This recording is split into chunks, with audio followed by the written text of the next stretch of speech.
Panginoon, nagapasalamat kita sa Dios kay iya kita ginatagan sa kahigayunan nga makapamalandong sang pulong sang Ginoo. Kag ang pulong sang Dios nga aton pagapamalandungan makita sa John chapter 10 halin sa 7 kag pagkanto sa 18. Kag diri nagasiling gani si Sos nagsiling liwat, nagasiling ako sa inyo sing matuod, ako amo ang puwertahan sang karnero. Ang mga karnero wala nagapamati sa mga nagakari sa una sa akon, kay sila mga makawat kag guyong. Ako amo ang puwertahan, kag ang nagasulod paagi sa akon maluwas. Makapagusto siya sa pagsulod kag sa pagguwa, kag makakita siya sing halalban. Ang makawat nagakari lamang sa pagbangawat, sa pagpatay kag sa paglaglag. Ako iya nagkari agur nga may kabuhi sila, ang kabuhi sa kabuganaan. Ako amo ang maayong manugbantay. Ang maayong manugbantay handa sa paghatag siyang kabuhi para sa mga karnero. Ang sinuhulan nga hindi amo ang manugbantay kag hindi tagiya sang karnero, nagapalagyo kag nagabiya sa mga karnero kon makita niya ang lobo nga nagapakari. Gani ang lobo nagataban sa mga karnero kag nagapalaplaag sa ila. Ang sinuhulan nagapalagyo, kay sinuhulan malang sila, kag wala siya nagakabalaka sa mga karnero. Ako amo ang maayo nga manugbantay. Subo nga ang amay nakakilala sa akon, kag ako nakakilala sa amay. Sa muman nga bagay, nakilala ko ang akon mga karnero, kag sila nakakilala sa akon, kag ako handa sa paghatag sang akon kabuhi para sa ila. Maiban pa ako nga mga karnero nga wala sa sini nga turel. Kinahanglan nga dalon ko sila, magapamati sila sa akon tingog, kag mangin isa sila kapanom nga may isa ka manugbantay. Ang amay nagahigugma sa akon, kay handa ako sa paghatag sang akon kabuhi agud nga akon man mabaton iniliwat. Wala sing may makakuha sang akon kabuhi, kundi ginahatag ko ini sing kinabubuton. Pagusto ako sa paghatag sini, kag pagusto man ako sa pagbawi sini. Ini amo ang sugo sang amay sa akon. Mga kautoran, ini nga bahin sang pulong sang Ginoo nagasaysay sa aton nanungod kay Kristo nga amo ang maayong manugbantay sang karnero. Kag ang karnero diri nga iyang ginabantayan amo ang mga tao nga nagtuo kag nagbaton kay Kristo sulod sa ilang kabuhi o kon tagipusoon. Ang panawag iyan ni Kristo sang mga tao nga wala magkalaluwas tungod kay wala silang nagtuo sa iya. Sa Revelation ginatawag sila nga mga kanding. So ang tao iya nga may pagtuo kay Kristo ginatawag nga karnero sang Dios, nga amo iya ginabantayan, kag ang wala magkalaluwas siling sang bala na kasulatan ginatawag sila nga mga kanding. So lain-lain na pagtawag, no? Pero dire Tanaw naton nga nagsiling si Kristo nga siya ang maayo nga manugbantay. Kagiya diri ginhambal siling niya siya amo ang purtahan. Purtahan ini sang mga karniro. Ako amo ang purtahan. Kagini na record sa versikulo 7. Una, ginatumod ni Kristo sa iyang paghambal sini, amo ang mga tao nga mga leaders sa mga Hudiyo sang una. Ginatawag sila kag ginakabig sila nga Jewish religious leaders o mga pangulo. Amo ni ang ginatumod ni Kristo nga pagahambalan agud nga sila makahibalo nanungod gid sang mga kamatuoran. Bisan nga sila mga maalam pero wala nila matalupandi ang Diyos nun nga kaalam nga yara kay Kristo. Pagsiling ni Kristo nga ako amo ang purtahan, ginhambal niya ina nga kung kaluwasan nagpangabalan, maagi kagidlang kay Kristo kag wala na sing iban. Katulad ini siya nga ginhambal, ako amo ang dalan, pulo pareha sila. Ako amo ang purtahan, ako amo ang dalan. Ginhambal ini ni Kristo sa ila sa mga religious leaders sa mga Hudiyo tungod kay ini nga mga tao nagatudlo sila nga madamo ang paagi agud ang tao makasulod sa langit. Damo alagyan. So gintadlong ina ni Kristo nga wala na sing iban nga alagyan pakadto sa langit kundi siya lang. Siya lang amo ang purtahan. Siya lang amo ang dalan. Kung gusto ang tao nga makasulod sa langit, maagi gid siya kay Kristo, paagi sa iyang pagtuo sa iya. Kag wala sing bisan sino nga makasulod sa langit kung hindi mag-agi kay Kristo.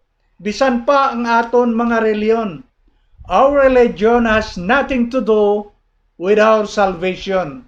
We can obtain our salvation just through faith in Jesus Christ alone.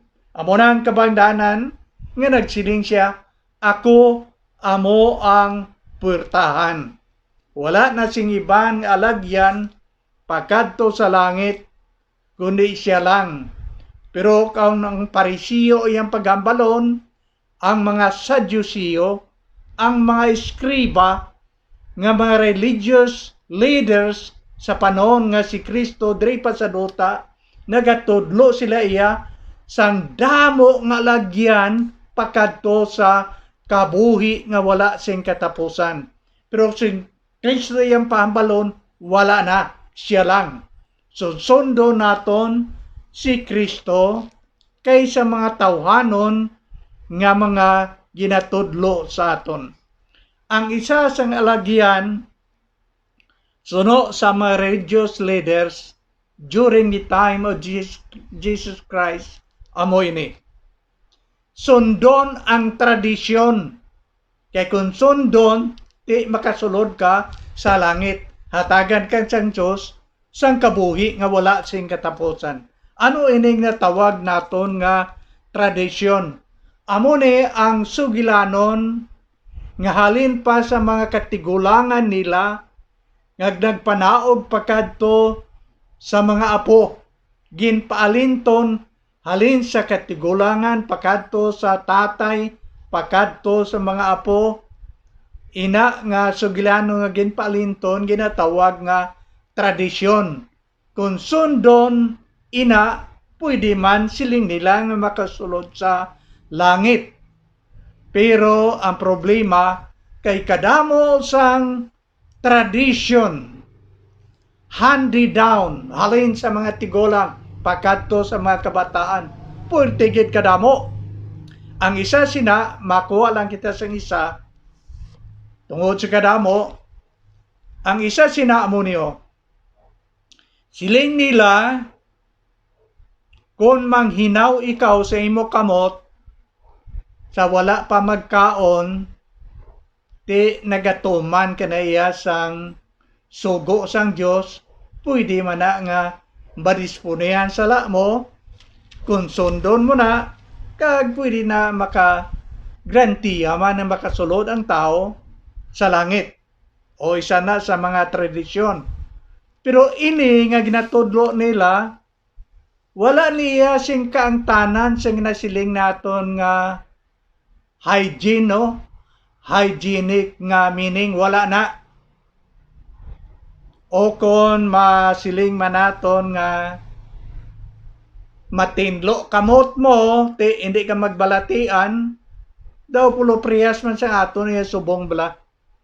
Hindi ka magbalatian sang COVID-19 kung sundon mo nga protocol, ang mga guidelines, katulad sa pagpanginaw sang kamot, ang iyalain ang meaning. Ang pagpanginaw sang kamot, hindi lang agad magtinlo ka ang imong kamot, hindi lang muna. Ano ang ilaya? Ang pagpanghinaw sang kamot, suno sa natudlo sang mga parisyo, kag mga Sadduceo, amo niyo. Siling nila, ang kamot sang tao, ginakapyutan sang evil spirit. May mga demonyo da sa imong kamot. Dire sila nagapilit, nagatapik sila dra.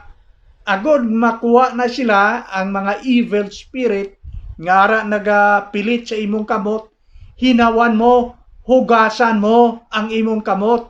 Sa wala pa ikaw magkaon, kay base kung hindi mo hugasan, makaon mo hasta ang evil spirit, magpuyo na sa imong lawas, hindi ka napasulon sa Diyos, sa langit kay may mga demons nga nagpuyo kay nakaon mo, kay way ka nagpanghinaw.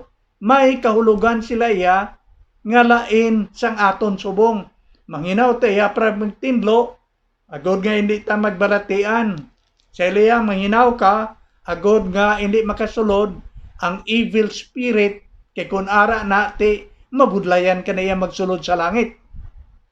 Amo na ang isa sa mga tradisyon. Kagina, wala iya ginatudlo sang balaan na kasulatan sa aton. Okay. Ina iya pagtulunan nga naghalin sa tao, tawhanon.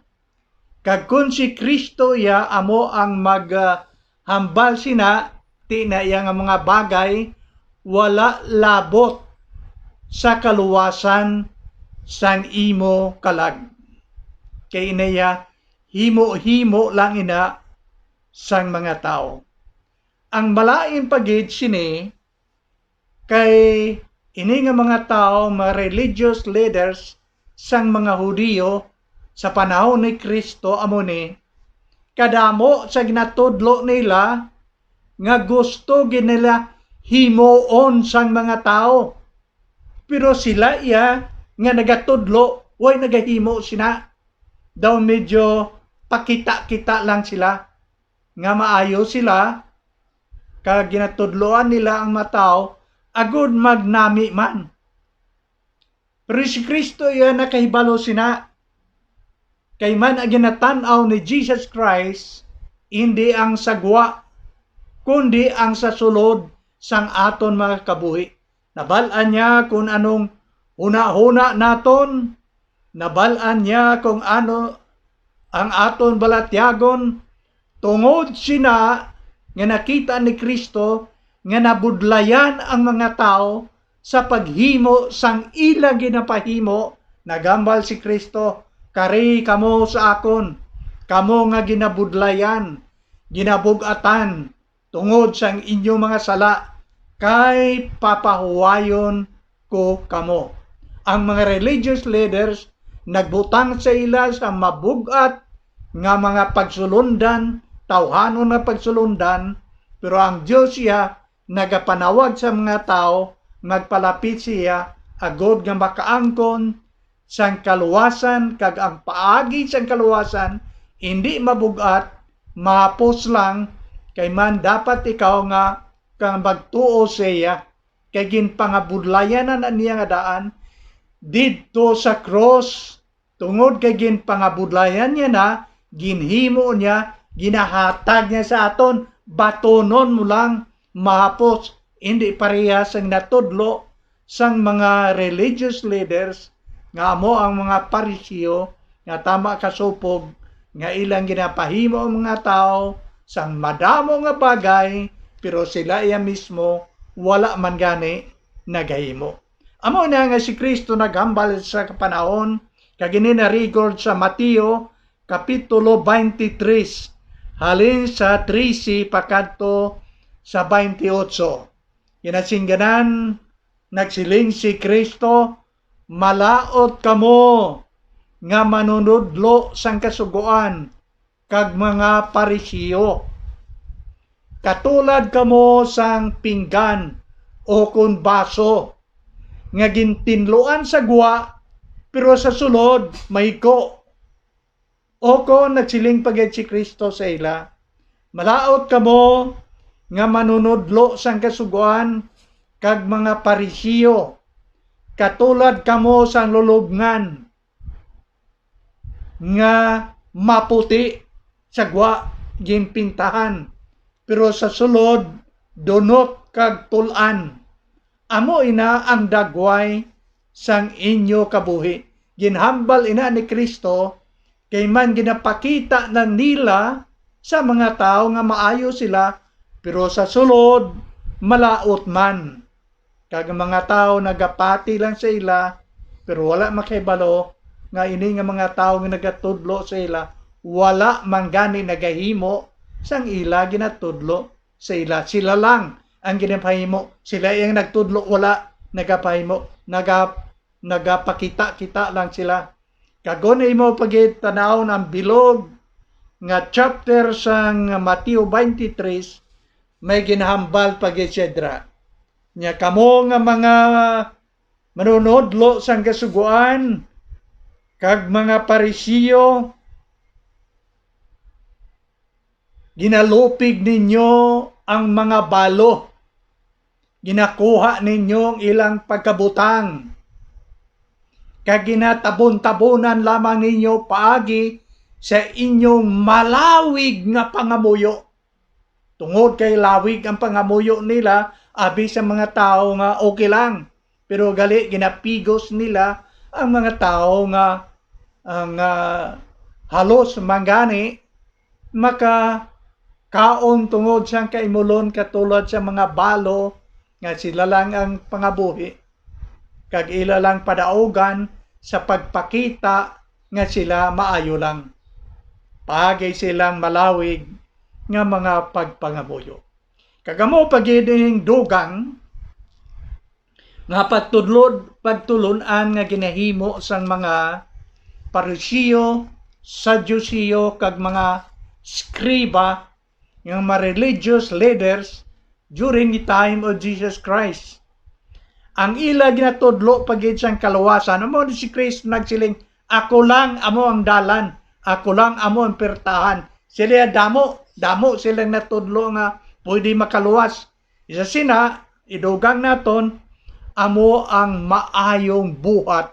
Natudloan nila mga tao kung magbuhat ka lang sing maayo, luwason ka man na sing Ginoo. Katulad nga ang imong mayong buhat kilohon sang Dios. Kung okay na siyang kiluhan, makasulod ka na sa langit. Katulad abi mayong buhat.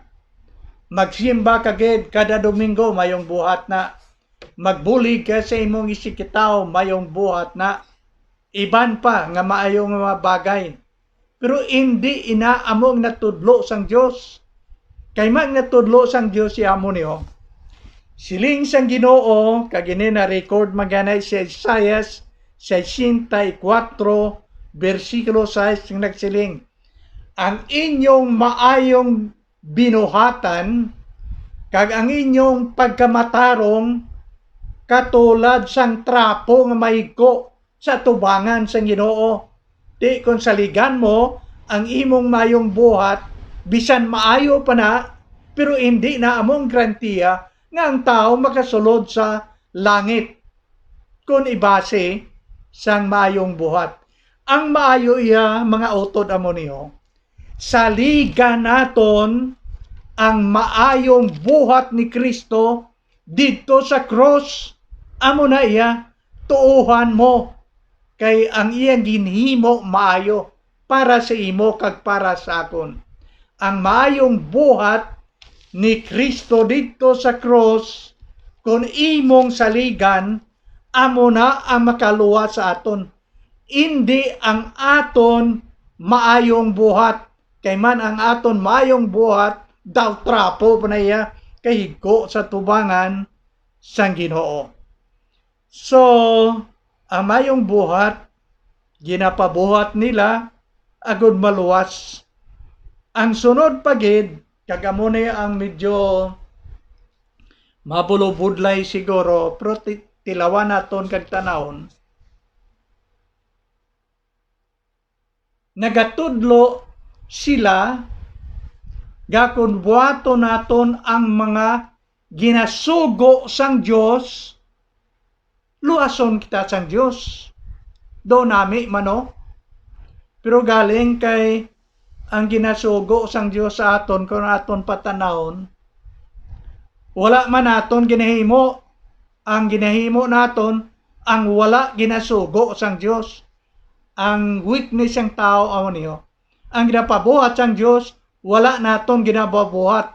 Pero ang wala niya ginapabuhat sa aton, amo patapat ang aton ginahimo. May problema ina. Katulad abi sang sugo sang Dios dito sa garden sang Eden. Siya hindi ka mo magkaon, siling niya sa aton unang ginikanan. Sinang isa lang kakaoy sa tunga sang garden. Kay kung magkaon ka mo, mapatay ka mo. Si Satanas nagsulod, sige kaon, hindi ka mo mapatay. Nagkaon sila. Isa lang kasugo, hindi magkaon, way pa matuman. Karon dugangan mo pa sang napulo kasugo nga arima na record sa balaang kasulatan sa Exodus 20, wala gani matuman ang isa, dugangan mo pa sang pulo, paano ka makatuman sina? So kung tanaw nimo ang plastada, kung isalig nimo sa pagtuman sang mga sugo sang Dios agod maluwas, ikaw hindi kagid maluwas kay wala sing tao sa kalibutan. Halin sa gintukod ng kalibutan, wala sang isa ka tao nga nakatuman sang napulo kasugo sang Dios. Ang prueba wala gani katuman sang isa, pulo pa. Ang isa lang nga nakatuman sang tanan nga sugo sang Dios, amo si Kristo. Nagsiling si Kristo, nagkari ako hindi sa pagbungkag sang kasuguan, dalada ang napulo kasugo, kundi ang pagtuman sini. Wala niya ginabulis ang kasuguan, kundi gintuman niya. Siya lang ang nakatuman. Kung ang tao ya, ang saligan kag tanawon, wala gid. Ari ang prueba nga wala ang tao makatuman.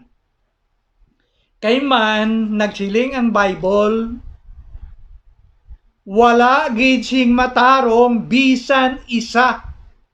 Ang tanan nagpakasala kag nawad-an sang himaya sang Dios. Kung ang tanan nakasala, that means wala sing nakatuman sang kasuguan. Bisan pa ang napulo kasugo, wala sing nakatuman. Kay man ang sala ang nasiling, gindefine ini sang Bible kung ano ang kahulugan sini sang ginasiling nga sala. Siling sang Bible, ang sala amo ang di pagtuman sang sugo sang Dios. Ang sala amo ang hindi pagtuman sang sugo sang Ginoo. Kung wala naton gintuman ang sugo sang Dios, nakasala kita. Okay. Di ka nagsiling ang Bible nga ang tanan nakasala. That means nga ang tanan nga tao ay makatuman. Kaya kung may isa nga nakatuman, tani, nagsiling ang Diyos nga may isa nga nakatuman, wala iya sala. Pero kung amo sina, ang imong tanawon, si Jesus gid lang ang matarong nga wala sing sala, kay siya lang amo ang nakatuman. So, ang napulo ka sugo, kag ang iban pang mga sugo, gintuman ina ni Kristo para sa aton. Kay hindi kita iya sarang makatuman sina, gintuman niya para sa aton. Agud nga kita nga nakasala, magdangop sa iya, pagi sa pagtuo, maangko naton ang kaluwasan. Siguro mahatag ako sa isa lang ka illustration dre para nga mahapo sa aton ang pangangop sini. Si Jesus Christ ginpadala iya sang amay sa kalibutan agod magluwas. Ang napulo ka sugo wala iya ginpadala sang amay agod pagluwas sa aton, kay karon duwa na yang manluluwas may napulo ka sugo manluluwas man si Kristo. Manluluwas man, nagsala na sina kundiin. Pero ang tuyo iya sang Diyos nga ginatag niya ang napulo ka sugo amuni. Ang napulo ka sugo katulad sang salaming mirror bala nga ginatan-aw mo kung may higko ang imong guya. Okay? Amo nang tuyo sang salaming. Tanawon mo, itsuran mo to, kung maayong itsura mo, kung may higko ang itsura mo. Karon, kung paagi sa salaming, sa mirror, makita mo nga may higko ang imong guya. Anong himuon mo? Hukson mo ang imo nga salaming, kag among itrapo mo sa imong guya agon makuha ang higko. Hindi na mo ang tinutuyo nga ginbutang ang mirror. Hindi na. Husto lang na siya magpakita nga may higko ka, pero wala siya power sa pagtinlo sang higko sa imong guya. Say anong himuon mo? Nakita mo naman sa salamin nga may higko ang guya mo, kadto ka sa tubi, kag manghilamos ka to, agod magtinlo ka. Karon ang napulo ka sugo, katulad sang salaming, nga nagapakita sa imo, kag sa akon, nga kita may sala, kay wala naton matuman. Katulad ang napulo ka sugo nga siling, okay, may sala ka, kay wala mo ako magtuman. Tungod kay nakita naton, nga may sala kita, paagi sa pagtanaw naton sa napulo ka sugo, makadto ka na kay Kristo. Kay yung hamili nga dugo, amo ang nagatinlo sang tanan naton nga kalapasan. Kag kun kita magdango kay Kristo, nagahambal gid siya. Wala sang isa nga iyang igasikway kung magdangop kita sa iya. Bukas ang kamot sa pagbaton sa aton sa pagpatawad. Mga utod, ang balaan na kasulatan nagatudlo sina nga kamatuoran. Ang napulo kasugo maayo, pero kita iya hindi maayo, kag hindi kita makatuman sina gintuman ni Kristo para sa aton. Then ang illustration amo ni, ang kasugoan nagapakita sa aton nga kita may sala.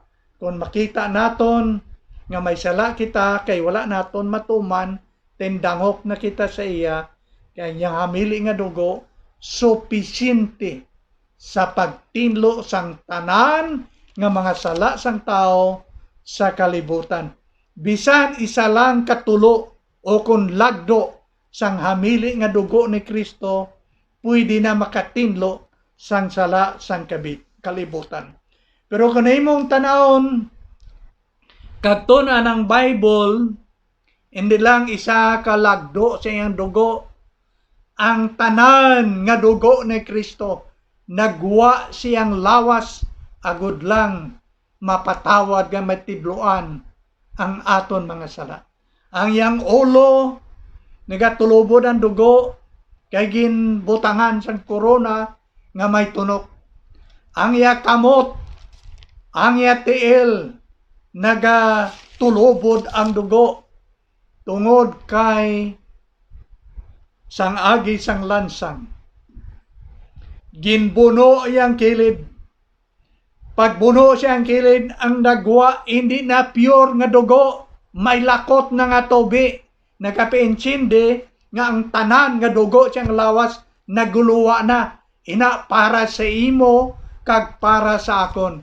Kay di tani gusto ang Dios nga may isa ka tawo nga malaglag kag magaantos sa impyerno.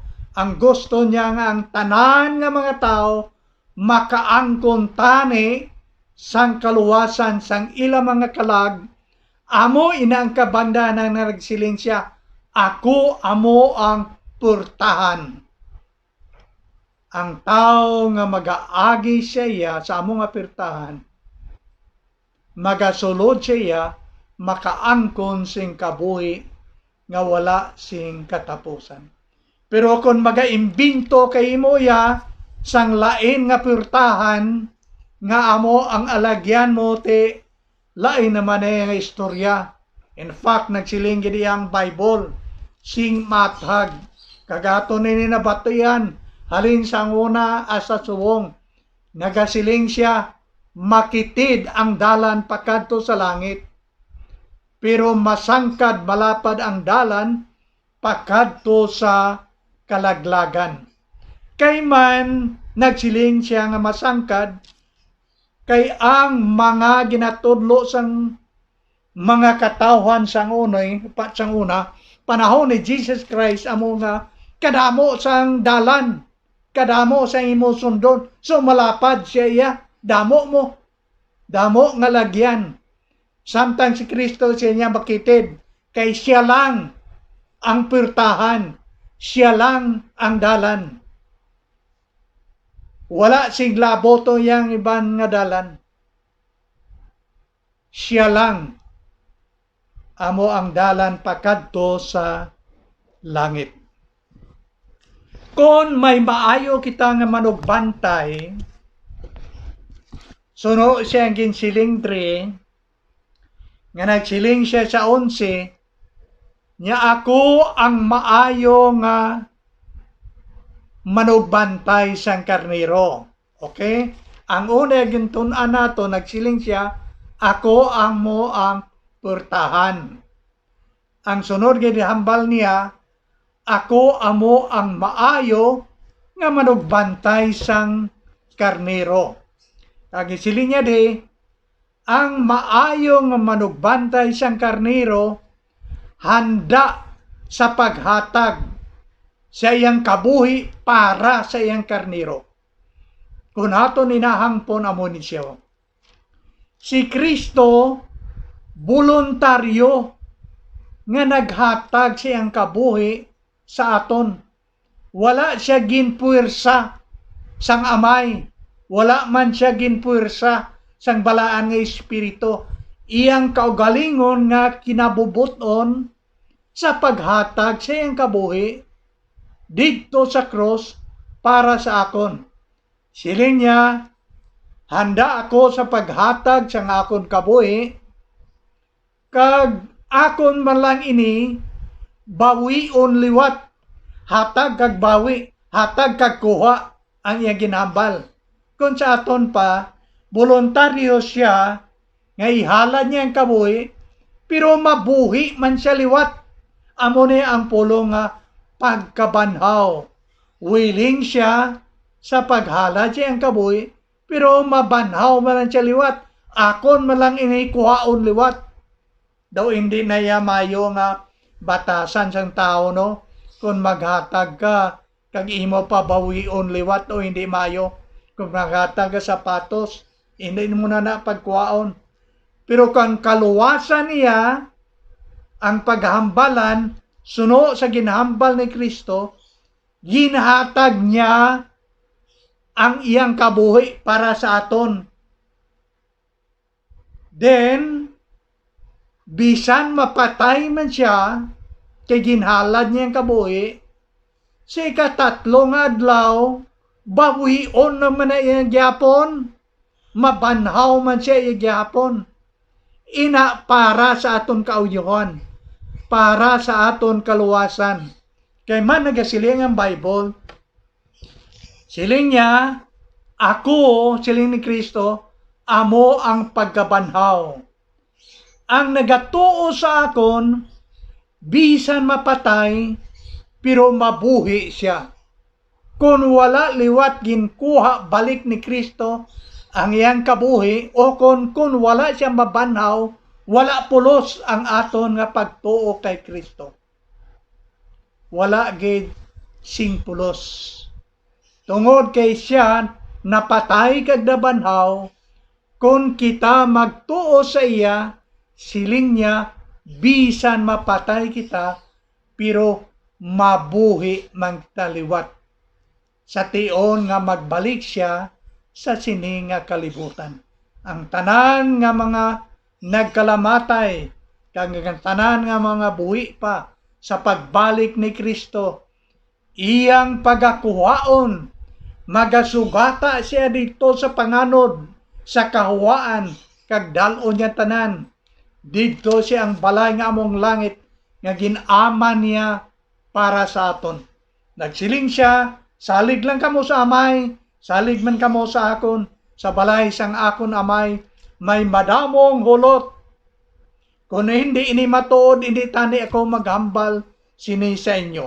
Magabalik ako liwat, kuhaon akon kamo, agod nga kung diin ako, didto man kamo. Tungod kay si Kristo na patay, kag nabanhaw, kita nagtuo kay Kristo, bisan mapatay, mabanhaw man, suno sa ginatudlo sang balaan na kasulatan. Kung may maayo nga manugbantay, dapat may maayo man nga karniro nga ginabantayan. Kag kita ina, ang problema kung ang manugbantay maayo, ang ginabantayan iya nga karniro nga amo kita, hindi maayo. Paano naton nga may baluan nga kita maayo nga sahi sang mga karniro nga ginabantayan sa Dios? Ang siling niya, ang akon mga karniro nagapamati sa akon. Mga utod nagapamati man balay ikaw sa Ginoo? Kung ikaw nagapamati sa ginatudlo sang Dios, kag ginatuman mo, di maayo ka, kag ako, nga sahi sang karniro. Kag ang sunod pagid siling niya, sang maayong karniro, ang maayo nga karniro, amo ining karniro nga wala lang nagapamati, kundi nagatuman. Kilala nila sila ni Kristo ang akon tingog, kag nagasunod sila sa akon. So matinumanon kita sa Ginoo o kun hindi. Kay na nagsiling ako nga ang good work hindi makaluwas, pero driya karon makasiling na kita mas maayo gid nga magbuhat kita sang maayo, tapos kita maluwas. Amo ni ang jutay naton hangpon. Ang tao hindi maluwas paagi sa maayong binuhatan. Pero kung ang tao nagtuo na kay Kristo, kag naluwas, dapat maghimo siya sing maayo ang mga bagay nga ginapahimo sang Dios sa aton. Sa aton pa maghimo kita sang Dios non nga likoton, hindi agon maluwas, kundi maghimo kita kay tapos na kita nga luwas. Ang Diyos nun nga hilikoton inasang tao nga tapos na naluwas. Hindi ulubrahon sang tao nga wala maluwas. Siguro matag na sa aton. So diri ako magatapos. May ara nga contrast, no? Lain, may diferensya. Ang sinuhulan nga manugbantay sa ital-ital, madalagan siya, kay hindi man siya tag-iya sang karnero. Pag-abot sa mapintas nga sapat, nga magkakaon sa karnero, madalagan na siya. Kay hindi man siya tag-iya, sinuhulan man lang siya mo. Pero siling niya ni Kristo, amo ng contrast, siya hindi sinuhulan. Siya tag-iya. Iya kita. Gintuga kita sang Diyos. Kag sang pagtuga sang Diyos, ang Bible nga siling, himuon naton ang tao katulad sang aton dagway, image. Ang pulong da plural damo. Let us. Himuon naton. Kung sa aton papagsiling sang amay, himuon naton may upod. Sinong upod niya? Ara si Kristo. Ara ang Holy Spirit. Nagsiling siya, himuon naton ang tao. Iya kita nga daan sang Diyos. Iya kita ni Kristo kay siya ang naghimo sa aton. Kag ang iya hamili nga dugo, amo ang ginbayad agod nga maluwas kita. So siling ni Kristo, tag-iya siya, iya kita karnero. So hindi gid siya magdalagan, magpalayo, apinan gid niya ang karnero, mangin matay gid siya, ihalad niya gid ang iyang kabuhi sa cross para sa aton nga iyang mga karnero. Kung damo man ang mga sinuhulan sadto nga manugbantay, pero hindi sila makabig nga tag-iya. Si Kristo nagabantay sa aton ngayang karnero, kag siya wala gin suhulan kundi tag-iya gid siya, kagayang gugma sa aton hindi malabawan. May reaction sang mga tao nga nagapamati. Kabalo ka, anong reaction nila? Ang iba nagsiling, ini nga tao nalisuan sang tornilyo sa ulo. Kung sa aton ba medyo lain una-una, lain ulo. Kaya amo na yung ginambal niya. Divided ang mga tao. Ang iba yung nagsiling nga, paano makahambal siya ng tao nga lain ulo? Kag may sugpon pa, may ara bala tao nga gingamman sang evil spirit nga makaayo sang bulag nga halin sang iya pagkatao. Kung hindi ini siya naghalin sa Diyos, hindi niya na mahimo. So divided. Karon tapos kita nakabati kag nakapamalando sini nga pulong, dapat may action nga aton himon. Ano iya ang aton pagpati? Ano iya ang aton himuon? Ang aton himuon amo niyo. Dapat kita magpaubos ang aton kaugalingon kag magsunod sa ginatudlo sang Dios sa aton nga napagkit sa balaang kasulatan nga wala na sing iban manluluwas kundi si Kristo gid lang. Siya amo ang puwertahan palangit, siya amo ang dalan, kag ang hindi mag-agi sa iya, hindi makasulod sa imaya sa ginharian sa langit. So ang nabilin kag malipot mo nga kabuhi subong, isurrender sa Ginoo. kay siya amo ang magatipig sa imong kabuhi. Kag wala sing kaaway nga sarang makabawi kag makakuha sa imo halin sa kamot sang Dios. Kay siya amo ang aton maayo nga manugbantay. Kung madola ang iyang ginabantayan, hindi siya maayo nga manugbantay. Maayo siya nga manugbantay kay wala na gid sing madola kag wala sing makakuha halin siya makamot sa mga karniro nga iyang ginabantayan. Ini ang kaundan sang pulong sang Ginoo. Salamat gid kag mayong adlaw sa inyong tanan.